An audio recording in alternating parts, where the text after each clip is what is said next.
नमस्कार, आप सभी का स्वागत है जीएस एकेडमी जोन के एनसीईआरटी के इस क्लास में, जहां पे हम लोग क्लास 9th का एनसीईआरटी का साइंस पढ़ रहे हैं। इसके पहले बहुत सारे क्लासेस हो चुके हैं, उसे आप ज़रूर देख लीजिएगा। दूसरी बात, मैं आप लोगों को बता चुका हूं कि ये जो नोट्स है जिसे हम लोग क्लास कर रहे हैं, ये नोट्स इतना महत्वपूर्ण है कि टीआरई थर्ड में ज्योग्राफी और साइंस मिलाकर 46 क्वेश्चन टीआरई थर्ड में क्वेश्चन पूछा गया था। ठीक है, तो आप इसे इग्नोर मत कीजिए, आप रेगुलर क्लासेस करते रहिए। चूँकि मैं थोड़ा सा इधर व्यस्त था और तबीयत भी ख़राब थी, इसलिए जो है रेगुलर क्लासेस आपकी नहीं हो ले पा रहा था, लेकिन अब क्लासेस रेगुलर चलेंगी। ठीक है, और जो लोग नोट्स नहीं बना पा रहे हैं, आप हमारे यहाँ से नॉमिनल प्राइस में इस नोट्स को बाई कर सकते हैं, जहाँ पे आपको ज्योग्राफी और साइंस की नोट्स मिल जाएंगी। तो चलिए क्लास को शुरू करते हैं और क्लास 9th का ये जो चैप्टर नंबर 8 है, इसको पढ़ने का प्रयास करते हैं। और ये चैप्टर है गति यानी मोशन।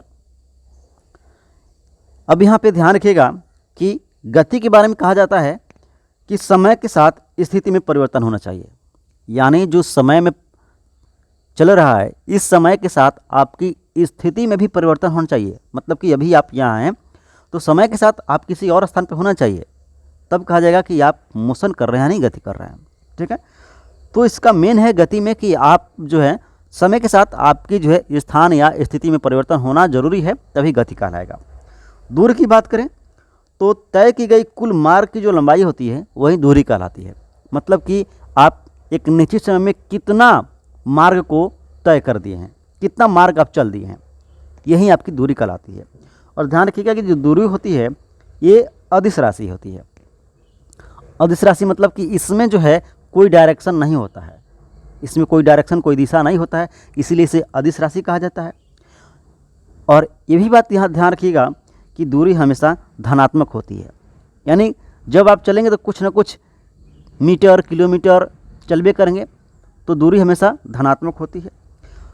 बात करें विस्थापन की, तो प्रारंभिक और अंतिम स्थिति की जो न्यूनतम दूरी होती है वहीं आपकी विस्थापन कहलाता है। जैसे हम कहें कि अभी आप ए पर हैं, कुछ समय बाद आप बी पर चले जाएंगे, कुछ समय बाद आप बी पर चले जाएंगे, तो ए से आप बी पर गए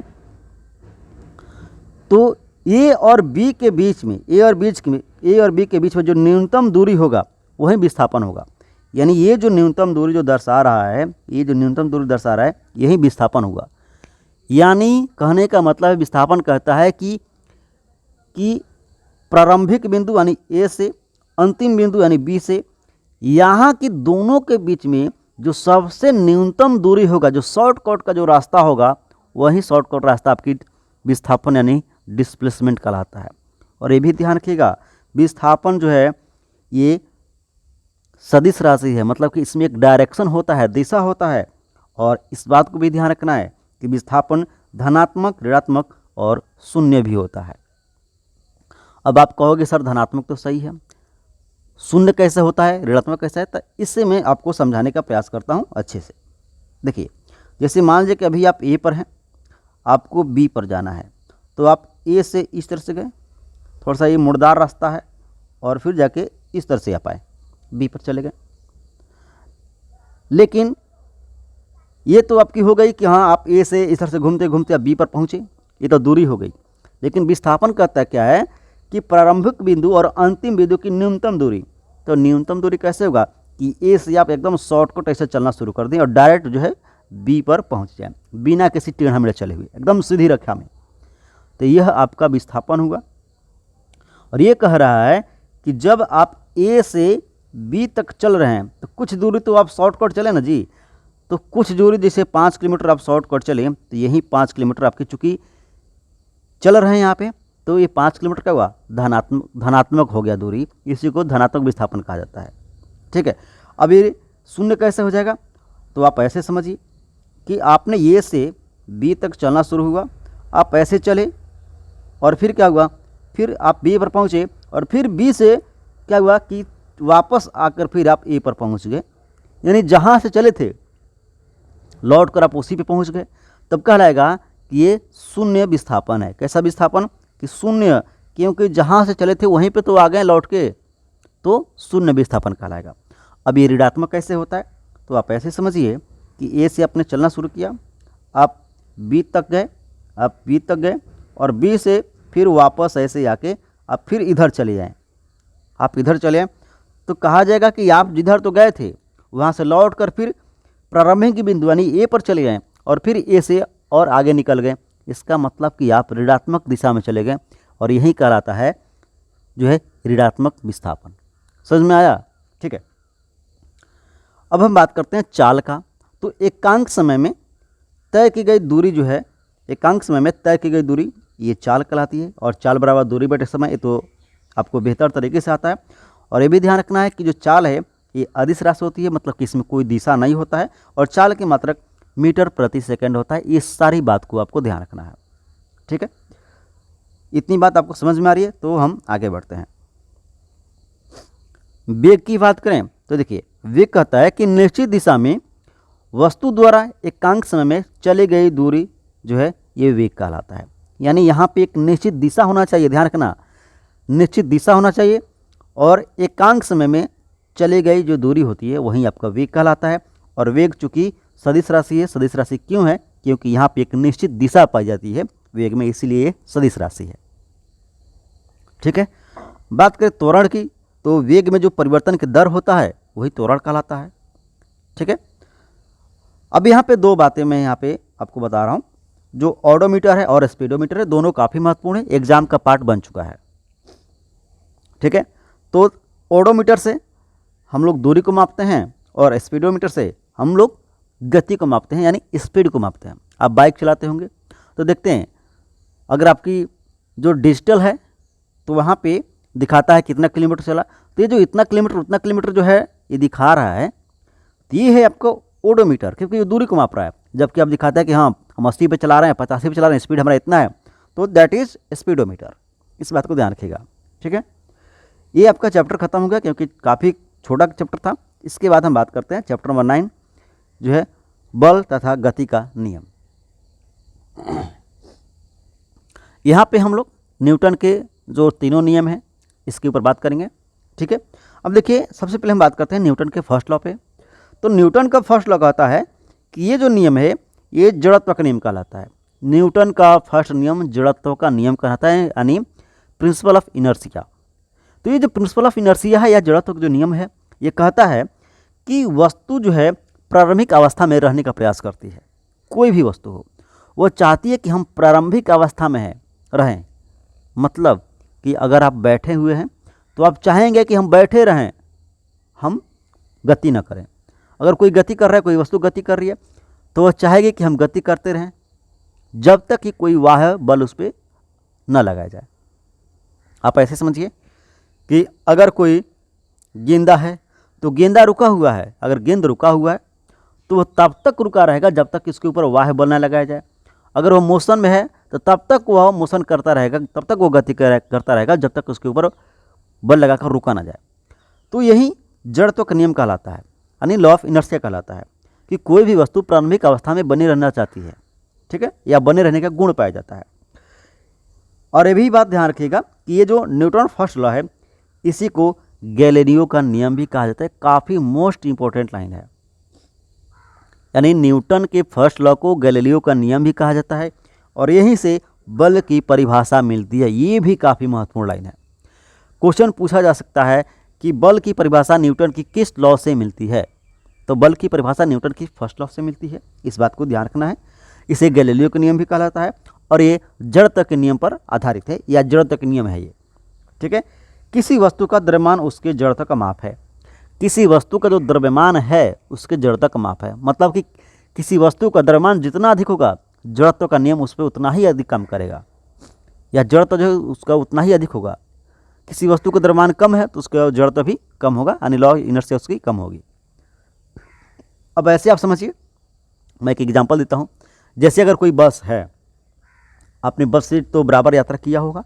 आप देखते हैं जब बस पर आप बैठे रहते हैं तो अचानक ड्राइवर क्या करता है, उस बस को आगे बढ़ाता है तो आप पीछे की तरफ झुक जाते हैं। क्या होता है, आप पीछे की तरफ झुक जाते हैं। ये इनर्शिया है, क्योंकि आप अभी बैठे हुए थे, आराम से थे, मतलब कि मोशन नहीं कर रहे थे, गति नहीं कर रहे थे, लेकिन अचानक ड्राइवर ने जो है गाड़ी बढ़ाया, आप मोशन में आ गए और आपका शरीर पीछे की तरफ झुक गया। ये इनर्शिया कहलाएगा, यानी जड़त्व का नियम कहलाएगा। फिर जब बस चल रही थी, अचानक ड्राइवर ने बस रोक किया और अचानक ड्राइवर ने जब बस रुका तो आप आगे की तरफ झुक गए, क्योंकि आप मोशन में थे और मोशन से आप तुरंत जो है मतलब कि गति से आप विराम में आ रहे हैं, और विराम में आने के लिए क्या हो रहा है, वहाँ पे आपकी जड़त्व के नियम काम कर रही है, इसीलिए आप जो है आगे झुक रहे हैं। तो ये कहलाता है जड़त्व के नियम, और आप अच्छे तरह से मेरे ख्याल से समझ गए हैं। ठीक है, अब हम बात कर लेते हैं हम ये जो फर्स्ट लॉ ऑफ न्यूटन है ये क्या कहता है। तो नियम है कि यदि कोई वस्तु गति में है तो गति में रहना चाहती है, तथा विराम में है तो विराम में रहना चाहती है, जब तक कि कोई वाह्य बल उसके ऊपर ना लगा जाए। यही आपकी फर्स्ट लॉ ऑफ जो है न्यूटन का फर्स्ट लॉ है। ठीक है, इस बात को ध्यान रखिएगा, और इसी को जड़त्व का नियम भी कहा जाता है। अब हम बात करते हैं न्यूटन सेकंड लॉ के बारे में। तो देखिए, न्यूटन का जो सेकंड लॉ है, इससे बल की सूत्र प्राप्त होती है। क्या प्राप्त होता है? बल की सूत्र प्राप्त होती है, F = ma। मैंने अभी आपको बताया कि बल की परिभाषा न्यूटन की फर्स्ट लॉ, गैलीलियो का नियम न्यूटन का फर्स्ट लॉ, जड़त्व का नियम न्यूटन का फर्स्ट लॉ, जबकि बल का सूत्र यानी बल का फार्मूला तो न्यूटन का सेकेंड लॉ। संवेग जो है, ये संवेग मास इंटू वेलोसिटी होता है, यानी m/v। वस्तु के संवेग में परिवर्तन की दर उस पर लगने वाले असंतुलित बल की दिशा में समानुपाती होता है। यानी कहने का मतलब कि वस्तु के संवेग में जो परिवर्तन की दर होगा उस पर लगने वाले असंतुलित बल की दिशा की समानुपाती होगा। इस बात को ध्यान रखना है। ठीक है, ये तो आपका सेकेंड लॉ ऑफ न्यूटन हो गया। अब यहाँ पे ध्यान रखना कि न्यूटन में जो है, न्यूटन का जो सेकेंड लॉ है, यहाँ पे आपका एग्जाम्पल दे देगा कि कम चोट लगा, ज़्यादा चोट लगा। तो इस तरह से जहाँ पे कम ज़्यादा चोट लगने की बात करेगा, ठीक ना, या कम बल लगा ज़्यादा बल लगा, तो ये न्यूटन का सेकंड लॉ कहलाता है। एग्जाम्पल कभी कभी एग्जाम में देता है, तो ध्यान रखिएगा। जहाँ पे कम ज़्यादा की बात करें, एग्जाम्पल जो है ये आपका फर्स्ट लॉ हो जाएगा। जबकि बात करें केवल जो है चोट लगा, तो आपका थर्ड नियम हो जाएगा। अब देखिए, न्यूटन का जो थर्ड लॉ है तो कहता है कि क्रिया प्रतिक्रिया का नियम।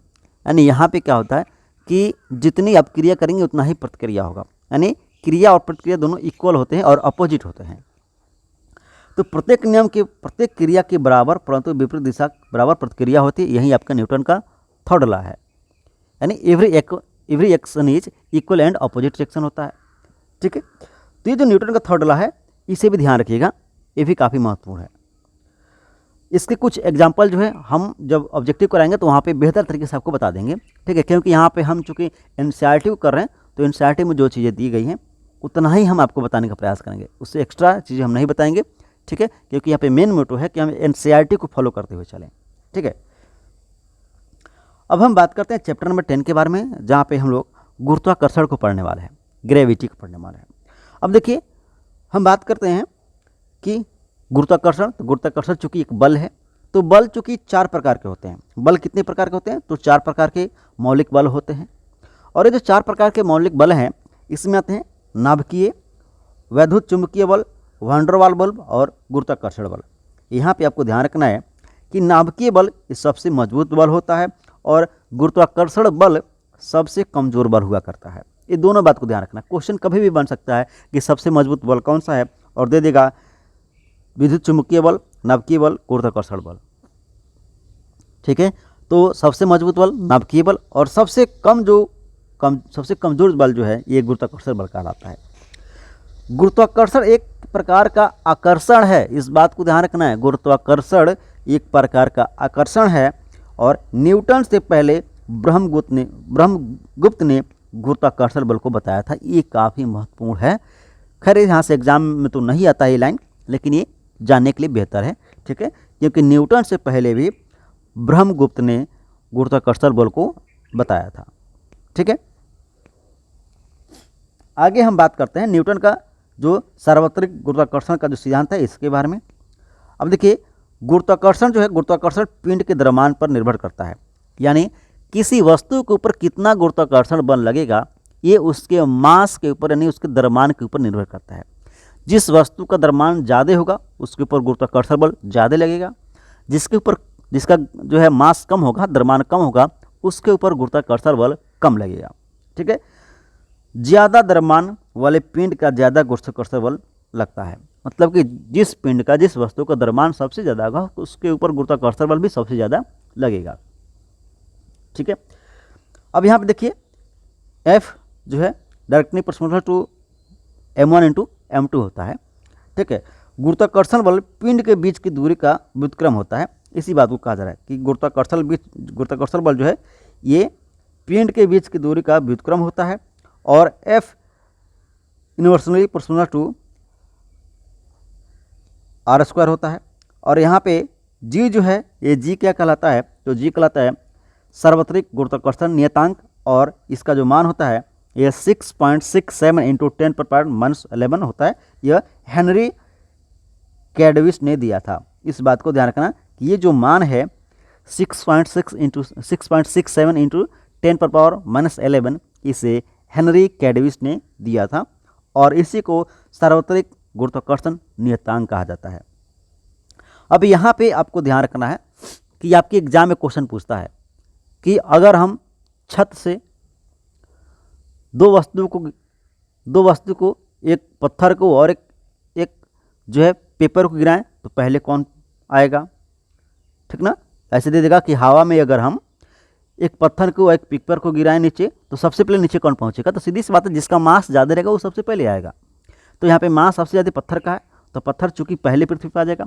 लेकिन यही क्वेश्चन पूछता है कि अगर हम निर्वात में किसी वस्तु को एक साथ गिराते हैं जिसमें एक वस्तु पत्थर है दूसरा वस्तु एक चिड़िया का पंख है तो पहले कौन आएगा, तो भाई पहले कोई नहीं आएगा, दोनों साथ में आएंगे। क्योंकि निर्वात में जो है वहाँ पे निर्वात में क्या होता है कि मास के ऊपर वो डिपेंड नहीं होता है। निर्वात में जो वस्तु है एक ही साथ जो है वो आएंगे, ठीक है। तो निर्वात में ये नियम काम नहीं करता है, ठीक ना, इस बात को ध्यान रखना है। अब केपलर की ग्रहों संबंधी नियम को समझ ले तो देखिए केपलर ने 3 नियम को दिया था जो काफ़ी महत्वपूर्ण है। केपलर जो है ग्रहों से संबंधित 3 नियम दिया था और प्रथम नियम कहता है कि सभी ग्रह सूर्य के चारों ओर दीर्घवृत्ताकार चक्कर लगाते हैं, सूर्य हमेशा फोकस पर रहता है। इस बात को ऐसे समझिए कि ये जो सूर्य है और ये चूँकि जो है दीर्घवृत्ताकार इसका पथ है तो सभी जो ग्रह हैं इसी दीर्घवृत्ताकार पथ पर चक्कर लगाते हैं और सूर्य इसके फोकस पर है। यही बात केपलर के प्रथम नियम में कहा गया है कि जितने भी ग्रह हैं ये सभी जो है ये क्या करते हैं तो सभी चक्कर लगाते हैं सूर्य के और सूर्य एक फोकस पर स्थित है, ठीक है। और ये जो इनके जो पथ होता है जो रास्ता होता है जो कक्षा होता है इसे हम लोग दीर्घवृत्ताकार कक्षा कहा जाता है, ठीक है। दूसरा नियम कहता है कि ग्रह कक्षा में चक्कर लगाते समान समय में समान दूरी तय करते हैं तथा क्षेत्रीय वेग नियत रहता है। अब देखिए ये सूर्य है और सूर्य के चारों ओर इसका दीर्घवृत्ताकार एक कक्ष है किसी ग्रह का।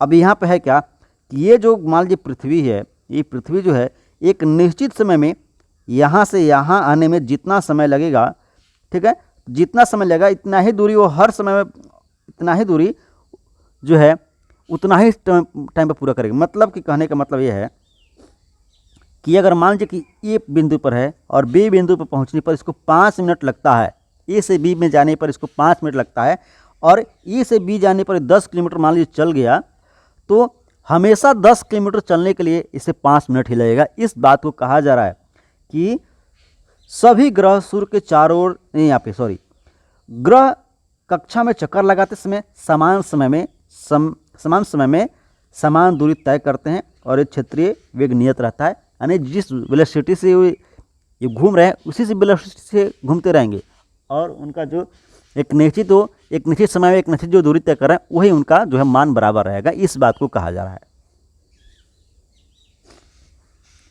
चलिए हम आगे बताने का प्रयास करते हैं।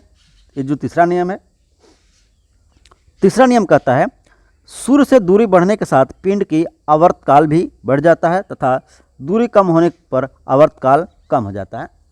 आप ऐसे समझिए कि ये पृथ्वी सूर्य है, सूर्य के ये दीर्घवृत्ताकार है कक्ष है जहाँ पे मान लीजिए कि सबसे नज़दीक बुध आता है।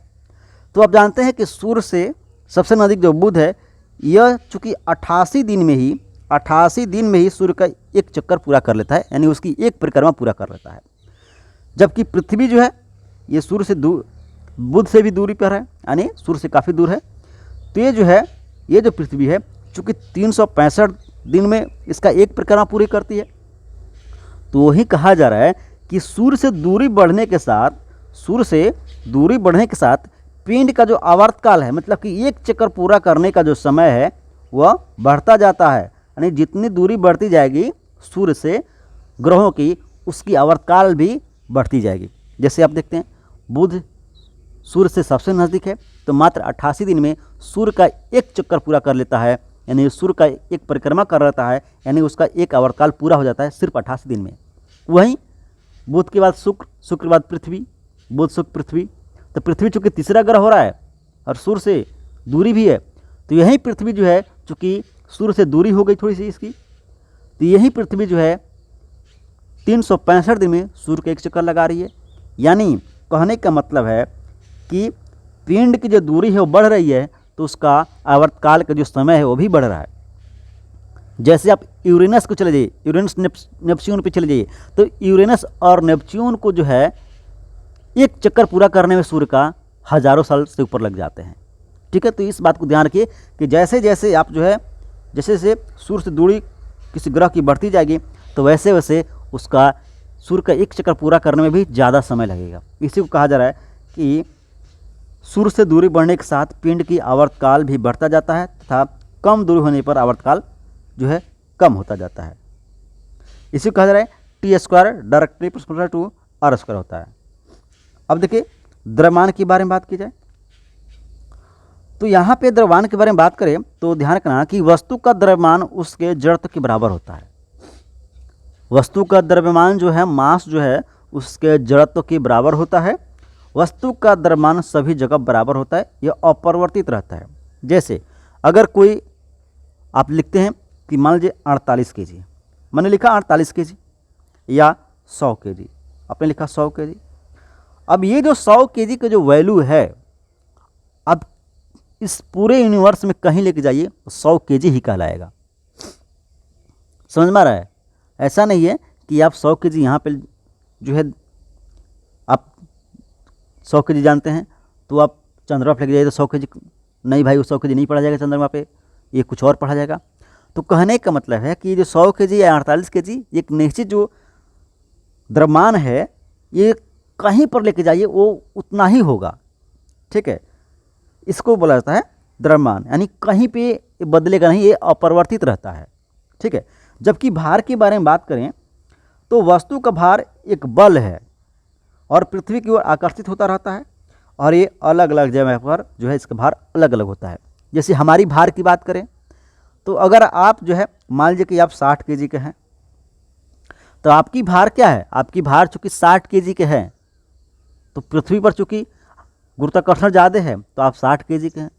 चंद्रमा पर चल जाएंगे तो वहाँ पे गुरुत्वाकर्षण बल कम है, तो चूँकि चंद्रमा पर चूँकि गुरुत्वाकर्षण बल कम है, तो वहाँ पे क्या होगा कि वहाँ पे आपका जो भार होगा वह आपकी भार का 1/6 हो जाएगा। यानी अगर 60 kg का आपका वजन है तो 1/6 कर दिया, यानी चंद्रमा पर आपका वजन जो है भार 10 kg का हो जाएगा। इस बात को कहा जा रहा है कि इसका जो भार होता है ये अलग अलग जगह पे अलग अलग होता है, इसको ध्यान रखना।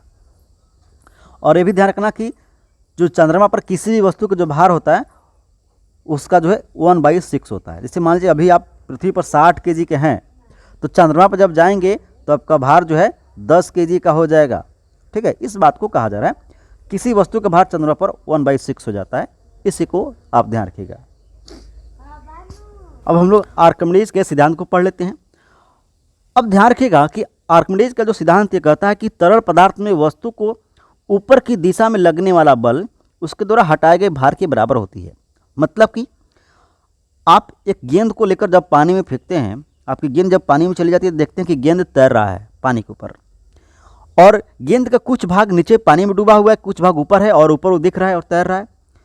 तो वह गेंद पानी के ऊपर कुछ बल लगाता है और पानी भी उस गेंद के ऊपर कुछ बल लगाता है, पानी भी उस गेंद के ऊपर कुछ बल लगाता है। तो दोनों के ऊपर बल काम कर रहा है। क्योंकि पानी जितना बल इस गेंद के ऊपर लगा रहा है, ठीक ना, तो इस वस्तु के भार के बराबर पानी क्या होती है, यहाँ से विस्थापित हो जाती है, इसके नीचे से हट जाती है और गेंद उतना नीचे डूब जाता है। समझ में आ रहा है? कहने का मतलब कि पानी भी उस गेंद के ऊपर बल लगा रही है, और चूंकि उस गेंद का भी अपना खुद का भार है, तो गेंद भी पानी के ऊपर दबाव डालता है, भार डालता है, और पानी भी उस गेंद के ऊपर अपना बल लगाती है, इसी से तो तैर रहा है। तो पानी जितना बल लगा रही है उस गेंद के ऊपर, और उस गेंद का जितना भार है उतना ही पानी क्या होती है, उसकी भार के बराबर पानी क्या होती है, उसकी गेंद के नीचे से विस्थापित हो जाती है और वो हल्का सा डूब जाता है। इस बात को आप ध्यान रखिएगा, ठीक है। इसी को आर्किमिडीज का सिद्धांत कहा जाता है, ठीक है, कि किसी वस्तु का जितना भार होगा उसके भार के बराबर नीचे से पानी क्या होती है, हट जाती है। यही आर्किमिडीज का सिद्धांत है, और उतना ही बल नीचे से ऊपर लगता है उसके भार के बराबर, ठीक है, तब वो तैरता है। चलिए अब हम यहाँ पे कुछ और बातें हैं, इसको ध्यान से देख लेते हैं। अब देखिए यहाँ पे कुछ बातें हैं जहाँ से आपके एग्जाम में क्वेश्चन बन चुके हैं। क्वेश्चन है कि इलेक्ट्रोमीटर या हाइड्रोमीटर दोनों जो है आर्किमिडीज के सिद्धांत पर कार्य करती है, ठीक ना। ये जो इलेक्ट्रोमीटर है इसके बारे में पूछा जा चुका है कि इलेक्ट्रोमीटर से किसकी शुद्धता मापी जाती है, तो ये जो है दूध की शुद्धता मापी जाती है इलेक्ट्रोमीटर से, ठीक है ना। और यहाँ पे ध्यान रखना कि इलेक्ट्रोमीटर और हाइड्रोमीटर, हाइग्रोमीटर नहीं है, हाइड्रोमीटर है, दोनों जो है ये आर्किमिडीज के सिद्धांत पर कार्य करती हैं। इस बात को आप ध्यान रखिए, कभी भी आपके एग्जाम का क्वेश्चन बन सकता है। आगे हम बात करते हैं हम चैप्टर नंबर 11 के बारे में, कार्य तथा ऊर्जा के बारे में। अब देखिए कार्य क्या है, तो कार्य करने की जो क्षमता होती है, सॉरी ऊर्जा क्या है, तो कार्य करने की जो हमारे अंदर क्षमता होती है वही ऊर्जा कहलाता है। कार्य तथा ऊर्जा का जो SI मात्रक है जूल कहलाता है। दोनों का, कार्य और ऊर्जा दोनों का जो SI मात्रक है जूल है। और ऊर्जा क्या है, एक अदिश राशि है, क्योंकि यहाँ ऊर्जा के पास कोई दिशा नहीं होता है। ऊर्जा क्या है, एक अदिश राशि है। ऊर्जा का CGI मात्रक अर्घ होता है, इस बात को ध्यान रखना। ऊर्जा का CGI मात्रक जो है ये अर्घ होता है, और work equal to force into displacement होता है, इसे भी ध्यान रखना है। जो हमारा कार्य होता है वह बल और विस्थापन के बराबर होता है। मतलब कि कार्य कब कहलाएगा, कि बल लगाने पे किसी वस्तु का विस्थापन हो तभी कार्य कहलाएगा। इस बात को ध्यान रखना। यहाँ पे कहा भी जा रहा है कि वस्तु का विस्थापन ही कार्य कहलाता है। मतलब कि आपने बल लगाया और बल लगाने के बाद वस्तु एक जगह से दूसरी जगह चली गई, दैट इज वर्क, वो आपका काम कहलाएगा, ठीक है। अगर बस आपने बल लगाया, वस्तु का विस्थापन नहीं हुआ, तो वह आपका कार्य नहीं कहलाएगा। इस बात को आप बेहतर तरीके से समझ जाइए, ठीक है। चलिए अब यहाँ पे देखिए, ये जो है लाइन है, ये जो लाइन है, ये जो लाइन है, ये आपके TRE 3 का क्वेश्चन है। यहाँ से क्वेश्चन डायरेक्ट ये लाइन पूछा गया था। मीथेन गैस बायोगैस का प्रमुख घटक है, यही क्वेश्चन TRE 3 में पूछा गया था, ठीक ना। जो मीथेन गैस है ये बायोगैस का प्रमुख घटक है, और ये लाइन बिल्कुल TRE 3 का क्वेश्चन का जो है शायद 1 to 5 का है, मुझे इतना ख्याल नहीं, लेकिन क्वेश्चन है ये, आप पेपर उठा के देख लीजिएगा, ठीक है। अब यहाँ पे देखिए, ये जो अभी आपने पढ़ा कार्य के बारे में कि वस्तु का जो विस्थापन होना जरूरी है तभी कार्य कहलाएगा। तो कभी कभी एग्जाम्पल दे रहा है कि एक आदमी जो है दीवार के ऊपर जो है धक्का लगा रहा है, बल लगा रहा है, तो क्या वो कोई कार्य कर रहा है? तो भाई कोई कार्य नहीं कर रहा है, क्योंकि दीवार पे आप धक्का लगाएंगे, दीवार आपके धक्के लगाने से, बल लगाने से वो विस्थापित नहीं होगा, एक जगह से दूसरी जगह नहीं जाएगा, तो हम कहेंगे कि वह आपका कार्य नहीं है। क्योंकि आपने बल तो लगाया लेकिन दीवार एक जगह से दूसरी जगह नहीं गई, तो वह आपका किसी प्रकार का कार्य नहीं माना जाएगा, क्योंकि कार्य होने के लिए वस्तु का विस्थापन होना जरूरी है, ठीक है। इस बात को ध्यान रखिएगा। अब हम ऊर्जा के बारे में बात करें, ऊर्जा का स्थानांतरण कैसे होता है। अब यहाँ पे देखिए, इस तरह से एग्जाम में आते भी हैं कि किस ऊर्जा को किस में बदला जाता है। तो देखिए, जो वर्षा ऊर्जा है, जो वर्षा है, वर्षा में स्थितिज ऊर्जा होती है। वर्षा में कैसी ऊर्जा होती है, तो स्थितिज ऊर्जा होती है, और ये स्थितिज ऊर्जा गतिज ऊर्जा में परिवर्तित हो जाता है। विद्युत सेल में रासायनिक ऊर्जा होती है, और रासायनिक ऊर्जा विद्युत ऊर्जा में परिवर्तित होता है। सोलर सेल में सौर ऊर्जा होता है, और सौर ऊर्जा विद्युत ऊर्जा में परिवर्तित होती है। प्रकाश संश्लेषण में प्रकाश ऊर्जा होती है, और ये जैविक ऊर्जा यानी रासायनिक ऊर्जा में परिवर्तित होता है। इस बात को आप ध्यान रखिएगा। ऊर्जा का व्यावसायिक मात्रक किलोवाट घंटा कहलाता है। ऊर्जा का जो व्यावसायिक मात्रक है ये किलोवाट घंटा है, और इसी किलोवाट घंटा को हम लोग यूनिट कहते हैं, और यही यूनिट का जो बिल है हमारे घर आती है।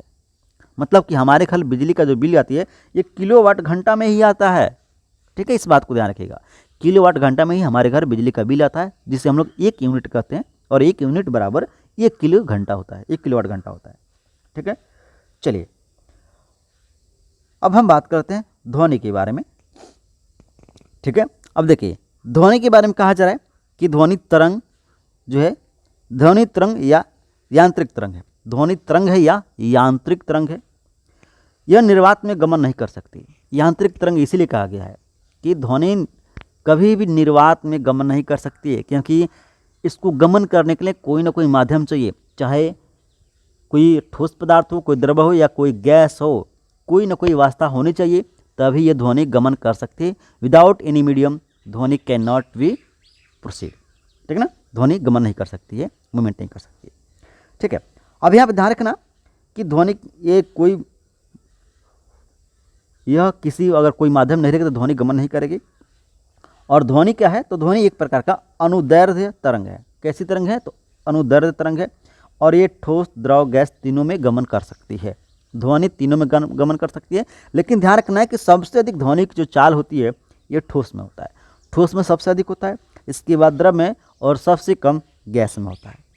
आपने देखा होगा कि बहुत सारी मूवियाँ होती हैं, या अगर आपके घर जो है रेलवे पटरी लाइन के अगर आसपास होगा तो देखे होंगे, जब छोटे होंगे तो आप रेलवे पटरी लाइन के जो उसका और पटरी हो, रेल होगा, उसका जो वो होता है, उसका जो पटरी होता है लोहे का, तो उसके ऊपर आप क्या करते हैं, कान लगा कर सुनते हैं कि कोई गाड़ी आ रही है कि नहीं आ रही है।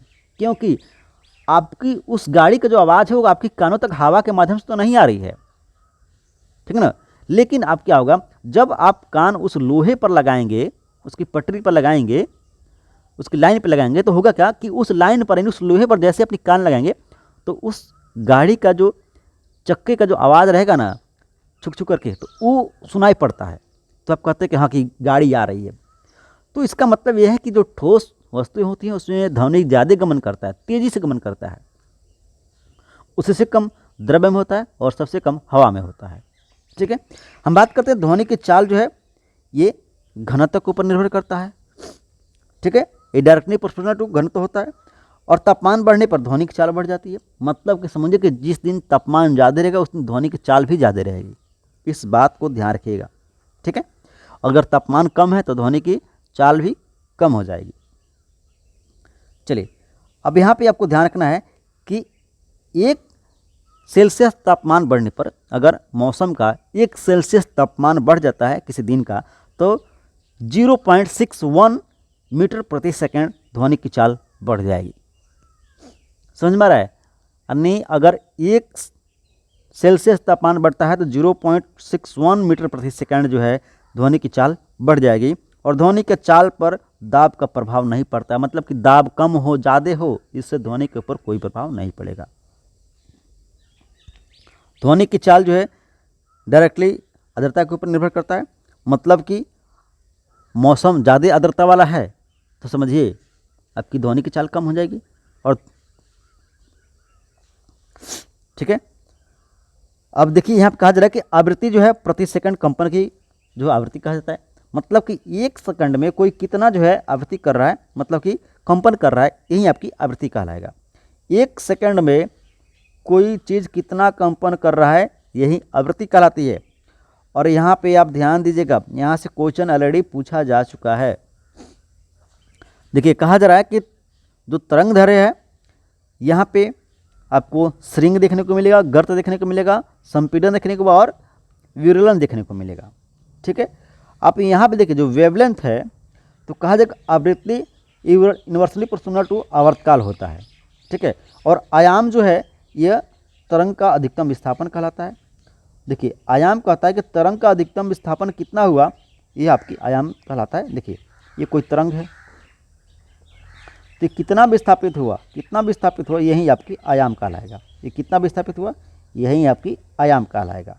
ठीक है, लेकिन आवृत्ति मैंने बताया कि ये 1 सेकंड में कितनी बार ये कंपन किया, ये आवृत्ति कहलाएगा। ठीक है ना। अब देखिए, कुछ ध्वनि के गुण होते हैं, ये तो बिल्कुल आपको याद ही रखना चाहिए।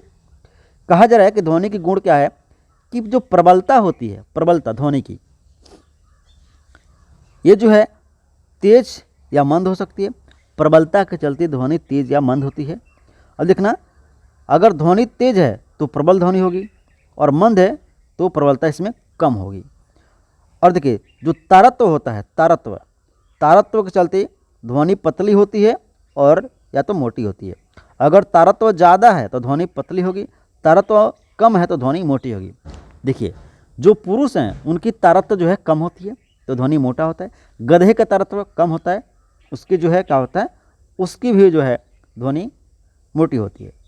ठीक है, जबकि महिलाओं का जो तरत्व होता है वो ज़्यादा होता है, इसलिए उनकी ध्वनि पतली होती है। यहाँ पे ध्यान रखना है कि चमगादड़ परश्रव्य ध्वनि उत्पन्न करता है। नहीं, चमगादड़ जो है परश्रव्य ध्वनि उत्पन्न करता है, मतलब कि 20,000 हर्ट्ज से अधिक की ध्वनि उत्पन्न करता है, इसलिए इसकी ध्वनि को मनुष्य नहीं सुन सकता।